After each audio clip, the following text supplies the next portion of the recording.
নমস্কার দর্শক বন্ধুরা, শুরু করছি আজকের গণিত। আজকের বিষয় বৈদিক পদ্ধতিতে বর্গ নির্ণয়। যে কোনো দুই অঙ্কের সংখ্যার বর্গ নির্ণয় করব বৈদিক পদ্ধতিতে। প্রথমে একটি ছোট সংখ্যা নেওয়া যাক, দুই অঙ্কের 34 নিলাম। 34 এর বর্গ আমরা নির্ণয় করব বৈদিক পদ্ধতিতে। বর্গ নির্ণয় করতে আমরা প্রত্যেকেই জানি, আমরা কি করি, 34 কে 34 দিয়ে গুণ করে নিই, তাহলেই মিলে যায় বর্গ। কিন্তু বৈদিক পদ্ধতিতে কি করা হচ্ছে, এই যে দুটি অঙ্ক, দুটি ডিজিট এখানে রয়েছে, এই ডিজিট দুটিকে ভাগ করে নিলাম, ভাগ করে নেওয়া হলো। এরপর এখানে একটি লাইন টানলাম। 3 এর স্কয়ার মানে কত?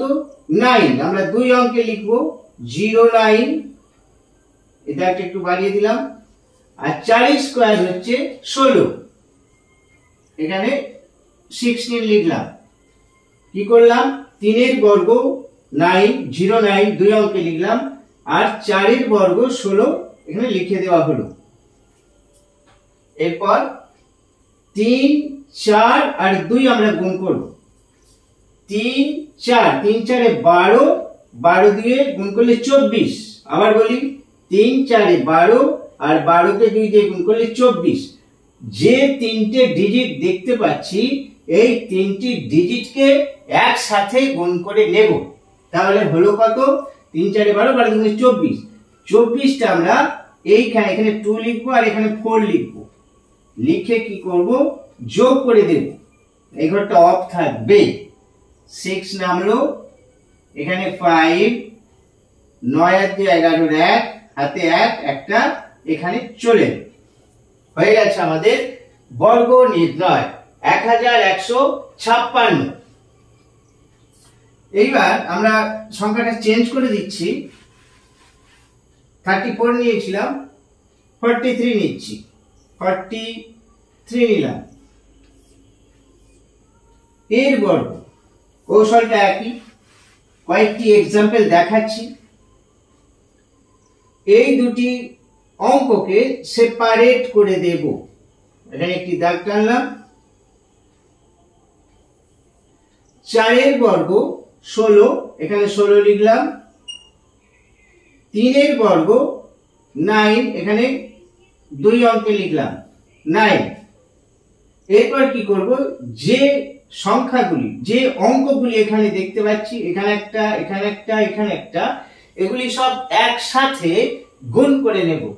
3, 4 12, 12 দুগুণে 24, তাহলে এখানে 2 আর এখানে 4। এইবার যোগ করে দেব।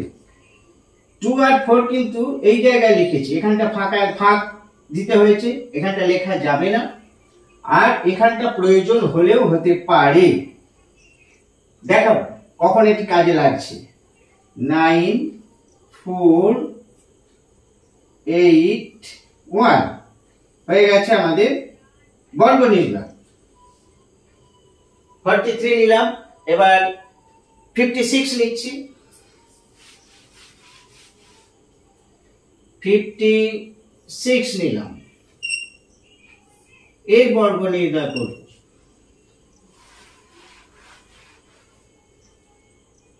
অঙ্ক দুটিকে সেপারেট করে দিলাম।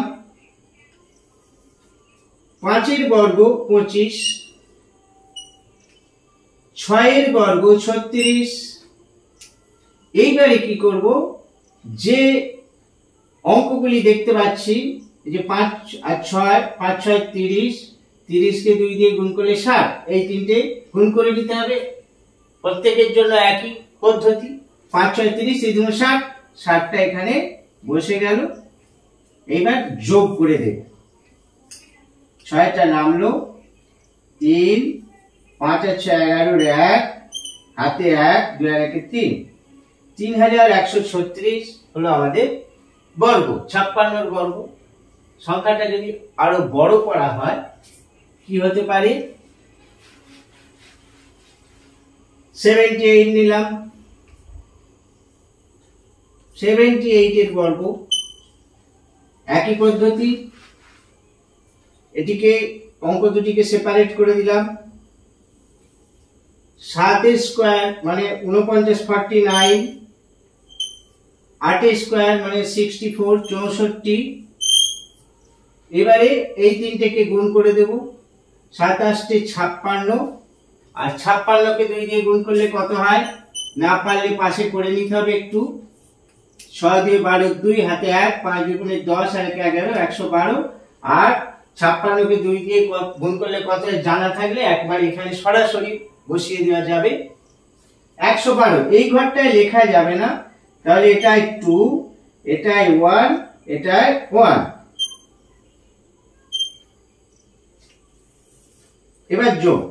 4 নামলো, 6 আর 2 8, 9 আর 1 10 এর 0, 1 ক্যারি করতে হবে হাতে 1, 4 আর 1 5 আর 1 6। এটি হলো বর্গ। 78 এর বর্গ 6084, 6084। এবার দুই অঙ্কের সবচেয়ে বড় সংখ্যা যেটি সেটি নেওয়া যাক। 99 99 নিলাম, দুই অঙ্কের সবচেয়ে বড় সংখ্যা।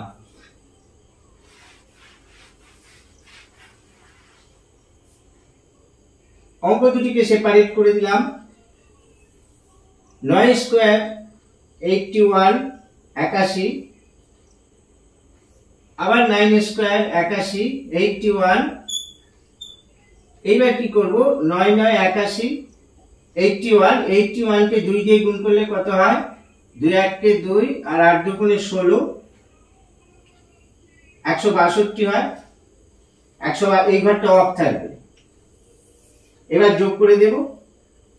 1 নেমে গেল, 8 আর 2 10 এর 0, হাতে 1, 6 আর 1 7 আর 1 8, আর 8 আর 1 9। হয়ে গেছে আমাদের বর্গ নির্ণয়।